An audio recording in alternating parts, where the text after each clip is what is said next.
భరద్వాజ గారు, ముఖ్యంగా హిడ్మా దెబ్బతో దాదాపుగా 37 మంది మావోయిస్టులు ఇవాళ తెలంగాణ డీజీపీ ఎదుట లొంగిపోయిన పరిస్థితి. అంటే భయపడ్డారా? లేకపోతే భయభ్రాంతులకు గురి చేశారా? లేకపోతే ఇక చాలు అన్నట్టు మావోయిస్టులు అనుకున్నారా అనేది చర్చ. మీరేమంటారు సార్? అంటే ఆజాద్, నారాయణ వీళ్ళిద్దరూ ఆల్రెడీ అరెస్ట్ అయి ఉన్నారు, వాళ్ళ కస్టడీలో ఉన్నారు. వాళ్ళని చంపేస్తారేమో అనేటువంటి ఆందోళన పౌర హక్కుల సంఘాలు వ్యక్తం చేసినాయి. అయితే ఫైనల్గా వాళ్ళ కస్టడీలో ఉన్నటువంటి వాళ్ళని అరెస్టులు జరిగి చాలా రోజులైంది. అయితే ఈ అరెస్ట్ చేసినటువంటి వాళ్ళని నెమ్మదిగా కన్విన్స్ చేసి సరెండర్కి అంగీకరింపజేసినట్టుగా మనకి ఇప్పటి సన్నివేశం అర్థమవుతోంది. అలాగే వాళ్ళ దగ్గర నుంచి, అంటే వాళ్ళు అరెస్ట్ అయిన సందర్భంగా వాళ్ళ దగ్గర ఉన్న వెపన్స్ అన్నీ కూడా వీళ్ళు ఇప్పుడు ఈ లొంగుబాటులో ప్రదర్శించారు. ఇందాక ఈ ప్రదర్శించటము, ఈ ప్రోగ్రాం అంతా కూడా కొంత ప్లాన్డ్గా జరిగినట్టుగానే కనిపిస్తోంది. అందులో భాగంగానే ఆయనతో కొంత మీడియా ముందు మాట్లాడించే ప్రయత్నం కూడా చేశారు ఆజాద్తో. ఆ సందర్భంగా ఆయన ఒక అప్పీల్ చేశాడు, మిగిలిన వాళ్ళు కూడా వచ్చేస్తే బాగుంటుంది, పరిస్థితి బాగాలేదు లోపల అంటే దొరికితే చంపేస్తున్నారు కాబట్టి వచ్చేయటం మంచిది అనేది మాట్లాడుతున్నాడు. సరే, వచ్చేయటం మంచిది అని ఆయన మాట్లాడుతున్నాడు. చాలామంది అదే అభిప్రాయంతో ఉన్నట్టుగా కనిపిస్తోంది. లోపల ఉన్నటువంటి నాయకుల పేర్లు కూడా చదివాడు ఆయన. అందులో చాలా పేర్లు, దామోదర్ పేరు ఉంది. దామోదర్ కూడా మేము ప్రయత్నం చేసాం, ఆయన రాలేదు అనేది ఒక మాట. తర్వాత తిరుపతి దేవ్జీతో కూడా మేము ట్రయల్స్ వేసాం. అంటే వీళ్ళని అరెస్ట్ చేసిన తర్వాత తిరిగి వీళ్ళతో టాక్స్ జరిపించే ప్రయత్నం ఏదో జరిగినట్టుగా ఎస్టాబ్లిష్ చేశారు. మాట్లాడించి అట్నుంచి కొంతమందిని, అంటే కనీసం 2-3 కేంద్ర కమిటీ సభ్యులు కూడా ఉంటే వీళ్ళందరినీ కలిపి ఒకసారి పెట్టి ఆ సభకి రేవంత్ రెడ్డి గారి సమక్షంలో లొంగిపోయినట్టుగా, ఇప్పుడు ఎలాగైతే మల్లోజుల వేణుగోపాల్ వీళ్ళు లొంగిపోయినప్పుడు ఆసన్న లొంగిపోయిందేమో ఛత్తీస్గఢ్ సీఎం దగ్గర, ఆయనేమో మహారాష్ట్ర సీఎం దగ్గర లొంగిపోయాడు. అదొక పెద్ద ఈవెంట్ జరిపారు వాళ్ళు. ఈ వెపన్స్ తీసుకొచ్చి ఆయన చేతికి ఇవ్వటము, ఆయన పక్కన ఇవ్వటము, వాళ్ళకి రాజ్యాంగ ప్రజలు ఇవ్వటము, ఈ కార్యక్రమం అంతా చూశాను మనం. కాబట్టి ఆ రేంజ్ సభ ఏదో ఆర్గనైజ్ చేయాలి, దానికి సీఎం రేవంత్ రెడ్డి గారు హాజరై వీళ్ళందరినీ ఆశీర్వదిస్తాడు. ఇలా నడిచింది. రాజిరెడ్డి గారి పేరు కూడా దొర్లింది ఈ చర్చల్లో. ఆ సందర్భంగా ఫైనల్గా వీళ్ళ ప్రయత్నాలన్నీ విఫలమయ్యి ఇంకా వీళ్ళని ఎక్కువ రోజులు హోల్డ్ చేయటం మంచిది కాదు అనే ఉద్దేశంతో ఈరోజు సరెండర్ చూపించేసినట్టుగా మనకు అర్థమవుతోంది. ఈ 37 మందిని చూపించేశారు. ఇందులో మెజారిటీ పీపుల్ ఛత్తీస్గఢ్ నుంచి ఉన్నవాళ్లే. వీళ్ళందరూ తిరిగి అక్కడికే వెళ్ళిపోతారు. ఈ కేసులు వీళ్ళు సరెండర్ అయిపోయిన తర్వాత కొన్ని కేసులు ఉంటాయి వీళ్ళ మీద అనివార్యంగా. అంటే ప్రభుత్వాలు సరెండర్ అయిన సందర్భంగా కేసులు ఎత్తేసుకుంటామని చెప్తారు, కానీ ఏ కేసులు ఎత్తేసుకుంటారు అనేది ఒక విచక్షణ.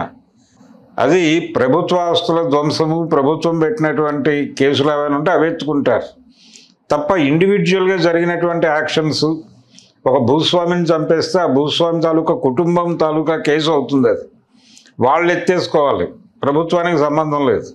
ప్రభుత్వం ఏ ఇండివిజువల్ని కేసు ఎత్తేసుకోమని చెప్పదు. కాబట్టి ఇండిపెండెంట్గా వీళ్ళు చేసినటువంటి యాక్షన్స్ తాలూకా కేసులు భరించాల్సి ఉంటుంది. ఇది మొత్తం అవగాహన కల్పించటము, వీళ్ళని తీసుకొచ్చి మొత్తానికి చట్టం ముందు కాదు ప్రభుత్వం ముందు లొంగిపోయి సాధారణ జీవితంలోకి వచ్చినట్టుగా ప్రకటించి ఆయనతో బహిరంగంగా మాట్లాడించారు.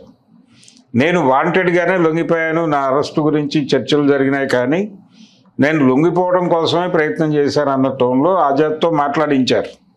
ఇది ప్రోగ్రామ్. అంటే ఆయన్ని మేము అరెస్ట్ చేయలేదు, ఆయనంతటా ఆయనే వచ్చి లొంగిపోయాడు అనేది ఎస్టాబ్లిష్ కావడం కోసం ఆయనతో ఆ మాట చెప్పించేశారు. అయిపోయింది.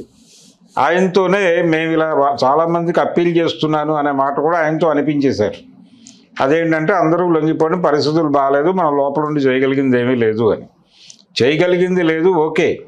ఇప్పుడు ఈ మధ్య ఒక ఆదివాసీ నాయకురాలు మీడియా జరిపినటువంటి ఇంటర్వ్యూలో భాగంగా మాట్లాడుతూ, మా దగ్గరికి వచ్చి వాళ్ళు మాకు సాయుధ పోరాటం రాజకీయాలు నేర్పింది వాళ్ళు, మాతో ఆయుధాలు పట్టించింది వాళ్ళు, మమ్మల్ని ట్రైన్ చేసింది వాళ్ళు, మమ్మల్ని నడిపించింది వాళ్ళు, ఇప్పుడు మేము మాతో చెప్పకుండా మా కన్సర్న్ లేకుండా వీళ్ళందరూ వెళ్ళిపోయి వెపన్స్ సరెండర్ చేసేసి లొంగిపోతే ఏమిటి అర్థం? ఎవరి జవాబుదారీ? మమ్మల్ని ఎందుకు దీనిలోకి లాగాలి, మమ్మల్ని ఎందుకు ఇలా అర్ధంతరంగా వదిలేసి వెళ్ళిపోయి సరెండర్ అవ్వాలి అని క్వశ్చన్ చేసింది ఆవిడ. ఆ ప్రశ్నకు సమాధానం ఏం చెప్తారు ఈ లొంగిపోయిన వాళ్ళు? అంటే అలాంటివి తమ దరికి రాకుండా చూసుకోవడానికి ప్రయత్నం జరుగుతుంది. ఆజాద్ వీళ్ళు అంటే ఒకటి ఉంటే చంపేస్తారు, దొరికారు కాబట్టి చంపేస్తారు, ప్రాణాన్ని కాపాడుకోవడానికి ఒక సరెండర్ ప్రకటన ఇచ్చి ఉండొచ్చు, అంతే తప్ప వీళ్ళ బుర్రల్లో నుంచి రాజకీయ అభిప్రాయాలు ఇన్ టోటల్గా తొలగించి ఉంటారు అని అనుకోవాల్సిన అవసరం లేదు. ప్రాణభయం అనేది తప్పేం కాదు, ప్రాణాలు కాపాడుకోవటం అనేటువంటి ఒక పాజిటివ్ టోన్లో కూడా చూడొచ్చు. లొంగిపోయిన వాళ్ళందరినీ వాళ్ళు శత్రువులు అని ప్రకటించాల్సిన అవసరం కూడా లేదు. వాళ్ళు తప్పనిసరి పరిస్థితుల్లో ఇక నడవలేని కండిషన్లో సరెండర్ అయిపోతే సరెండర్ అయిపోయి ఉండొచ్చు. గతంలో అనేక సరెండర్లు జరిగినాయి కాబట్టి అందులో భాగమే ఈ సరెండర్లు కూడా. అయితే వీళ్ళు ఎవరినైనా పట్టించి చంపేయటానికి, హత్యాకాండకి కారణం కాకుండా ఉంటే చాలు.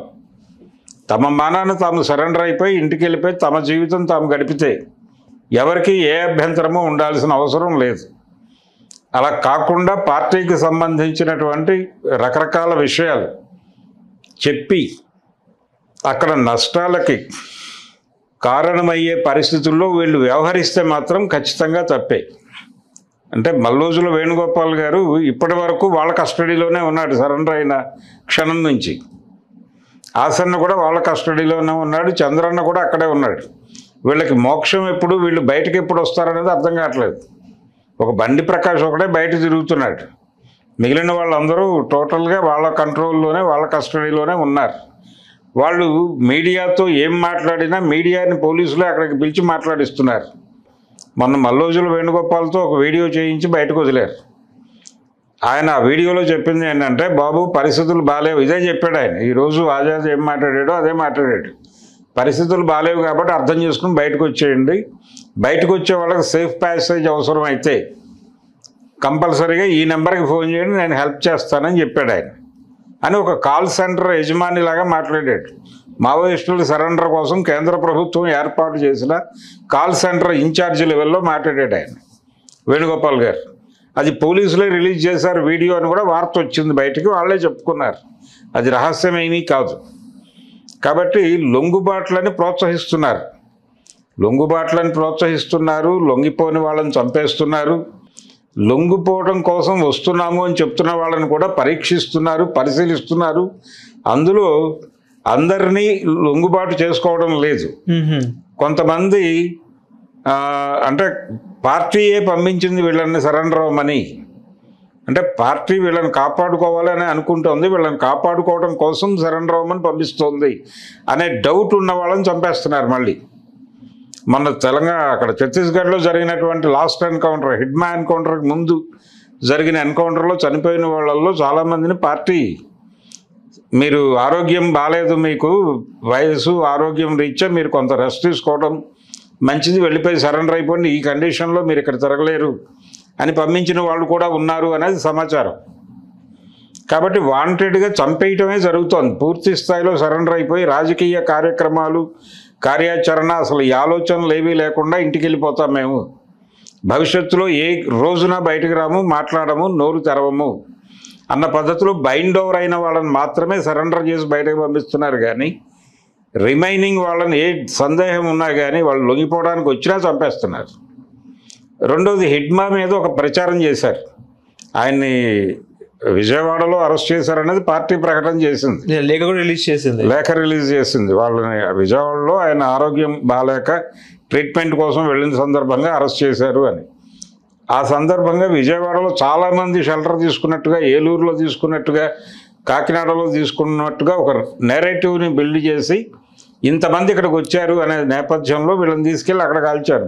మారేడుమిల్లిలో రంపచోడవరం దగ్గర కాల్చేసి చంపేసి రంపచోడవరం హాస్పిటల్లో పెట్టి బాడీని ఇచ్చారు. ఇస్తారా ఇవ్వరా అనేది కూడా ఒక సందేహం. అయితే ఈ కార్యక్రమం అంతా అయిపోయి ఆయన అంత్యక్రియలు అయిపోయిన తర్వాత ఆయన లొంగుబాటు కోసం జర్నలిస్టుని సంప్రదించాడు అని ఒక లెటర్ బయటకు వదిలారు వీళ్ళే వాంటెడ్గా. ఆ లెటర్ వాళ్ళే కల్పించి బయటకు వదిలారు. కల్పించారు. అది సరెండర్ అవ్వాలని ఆయన అనుకుని ఉంటే ఎందుకు సరెండర్ చేసుకోలేదు? ఇప్పుడు ఆ లెటర్ రాసిన వాడు మీరు అరెస్ట్ చేయగానే ఇమ్మీడియట్గా బాబు నేను సరెండర్ అవ్వడం కోసమే ఉన్నాను అని చెప్పుంటాడు కదా. చెప్పినప్పుడు తీసుకెళ్ళి ఆ చంద్రబాబు నాయుడు గారి దగ్గర సరెండర్ చేస్తే అయిపోయేది కదా. కానీ చేయలే, మీరు చంపేశారు. అంటే సరెండర్ అవటం కోసం వచ్చేవాళ్ళని కూడా చంపేస్తున్నాం మేమని చెప్పదలుచుకున్నారా మీరు అనేది ప్రశ్న. లేకపోతే అసలు సరెండర్ అవ్వాలని అనుకోవడం అనేది తప్పు వార్త. అతని క్యారెక్టర్ని అసాసిన్ చేయడంలో భాగంగా విడుదల చేశారా బయటికి అనేది ప్రశ్న. అలా క్యారెక్టర్లను అసాసినేట్ చేస్తున్నారు వాళ్ళు. ఇది అంటున్నారు, అదంటున్నారు, రకరకాలుగా వాళ్ళ మీద ఏదో ఒక బ్లేమ్ వేసే ప్రయత్నం చేస్తున్నారు. హిడ్మాని టార్గెట్ చేసిన తర్వాత దాదాపు 6-7 నెలలు ఆయన గురించి విపరీతమైన ప్రచారం చేశారు. ఆయన చాలా దుర్మార్గుడు, ఆ ఊళ్ళో చాలామందిని చంపాడు, ఇలా రకరకాల ప్రచారాలు జరిగినాయి.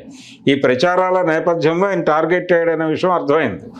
ఆ టార్గెట్ని ఛేదించేసారు, అయిపోయింది. ఇప్పుడు దేవా అనేటువంటి మనిషి మీద కూడా అదే ప్రచారం జరుగుతోంది, దేవ్జీ మీద అదే జరుగుతోంది. ఇప్పుడు ఈ దామోదర్ మీద, ఈ చొక్కా దామోదర్ మీద కూడా అలాంటి ప్రచారమే నడుస్తోంది. కాకపోతే ఆయన సేఫ్గా ఉన్నాడని భావిద్దాం. అలాగే ఈరోజు శివధర్ రెడ్డి గారి ప్రెస్ మీట్లో లొంగిపోయిన వాళ్ళు ఎవరు, ఉన్నవాళ్ళు ఎవరు, తెలుగు వాళ్ళకు సంబంధించి అనేటువంటి డేటాను రివీల్ చేస్తూ దామోదర్ ఉన్నాడని చెప్పాడు. దామోదర్ యాక్చువల్గా గతంలో ఒక ఎన్కౌంటర్లో మరణించాడు అనేటువంటి వార్త వచ్చింది. ఆ వార్త వచ్చిన తర్వాత యాప నారాయణ తర్వాత ఈయనకి బాధ్యతలు అప్పచెప్పారు. ఆ రోజుల్లో ఈయన చనిపోయాడు అనేటువంటి వార్తలు వచ్చినాయి. ఫైనల్గా ఆయన కాదు అక్కడ ఉన్నది అనేది అర్థమైంది, ఆయన ఉన్నాడు. కాబట్టి ఆయన కూడా సరెండర్ అయిపోయిన వాళ్ళల్లో ఉన్నాడు అనేది ఒక ప్రచారం మొదలైంది. సరెండర్లు అనే కార్యక్రమం ఎప్పుడైతే అన్నారో ఆయన కూడా ఉండుంటాడని ప్రచారం జరిగింది. కానీ ఫైనల్గా ఆయన లేడనే విషయం శివధర్ రెడ్డి గారే ప్రపంచానికి చెప్పారు. సో ఈ లొంగుబాట్లు ఇవన్నీ వాంటెడ్గా స్కీమ్ ప్రకారం జరుగుతున్నవే. వాళ్ళకి అనుకూలంగా ఇక వెన్నుముక లేకుండా మేము బతుకుతాము అని కనుక చెప్పిన ఎవరినైనా సరే వదిలేస్తున్నారు. ఏమాత్రం మేము మాలో ఐడియాలజీ ఉంది అని మాట్లాడిన వాళ్ళని తీసుకెళ్ళి ఎక్కడో చోట కాల్చి చంపేస్తున్నారు. ఇదే పద్ధతి నడుస్తుంది. ఆ పద్ధతిలో భాగంగానే తెలంగాణలో ఈరోజు జరిగినటువంటి 37 మంది లొంగుబాటు ఇప్పుడు దాకా ఇక్కడ వెపన్స్తో వచ్చి సరెండర్ అవ్వడం అనేది జరగల. తెలంగాణలో, ఛత్తీస్గఢ్లో జరిగింది, అలాగే అక్కడ జరిగింది, మహారాష్ట్రలో జరిగింది. కానీ ఏపీలో కానీ లేకపోతే తెలంగాణలో కానీ ఇలాంటి సందర్భం జరగలేదు. ఇప్పుడు ఇక్కడ కూడా పరిచయం చేశారు. నా డౌట్ ఏంటంటే వీళ్ళందరినీ ఇప్పుడు ఆజాద్, నారాయణ వీళ్ళతో పాటు అరెస్ట్ చేసినటువంటి పిల్లలు అయి ఉంటారు. వీళ్ళందరి దగ్గర వెపన్స్ ఉండే అవకాశం ఉంది. కాబట్టి వీళ్ళందరినీ ఇప్పుడు ఏకమొత్తంలో సరెండర్ చేసి ఎక్కడికో పంపిస్తారు. అందుకని రకరకాల అంటే ఎన్కౌంటర్ చేయడం కాదండి, వీళ్ళందరినీ లొంగుబాటు చేసుకున్నారు. ఈ లొంగుబాటు చేసుకున్న వాళ్ళ మీద కేసులు పెడతారా లేదా అనేది చూడాలి. ఇదొక పంచాయతీ నడుస్తుంది. దీంతో పాటు మిగిలిన వాళ్ళకు కూడా అప్పీల్ చేశాడు ఆయన వచ్చేయమని. ఎవరు వస్తారు ఎవరు రారు అనేది భవిష్యత్తు నిర్ణయిస్తుంది. ఏది ఏమైనా తెలంగాణ ప్రభుత్వం కూడా కేంద్ర ప్రభుత్వ కనుసన్నల్లోనే కార్యక్రమాలు నిర్వహిస్తోంది అనేది స్పష్టం. ఈ మావోయిస్టుల వ్యవహారానికి సంబంధించి కేంద్ర ప్రభుత్వ విధానానికి భిన్నంగా ఏ ప్రభుత్వాలు వెళ్ళటం లేదు. కాంగ్రెస్ పార్టీ ప్రభుత్వమే అయినప్పటికీ రేవంత్ రెడ్డి గారి ప్రభుత్వం కూడా అదే పద్ధతిలో కొనసాగుతోంది. భిన్నాభిప్రాయాలు ఉంటే అది మనసులో దాచుకోవాలి తప్ప బహిరంగంగా మాట్లాడే స్వేచ్ఛ ముఖ్యమంత్రులకు కూడా లేదు అనేది కూడా మనం అర్థం చేసుకోవాలి. హలో, తెలుగు రాజ్యం ఛానల్ చూస్తున్నారా? సామాజిక, రాజకీయ, జీవన చిత్రణే తెలుగు రాజ్యం. అతిశయోక్తులు, అసత్యాలు ఉండవు. రాజకీయ కోణం కాదు, ప్రజా కోణమే కొలబద్ద. తెలుగు రాజ్యం వీక్షణ మీ ఉత్తమ అభిరుచికి నిదర్శనం.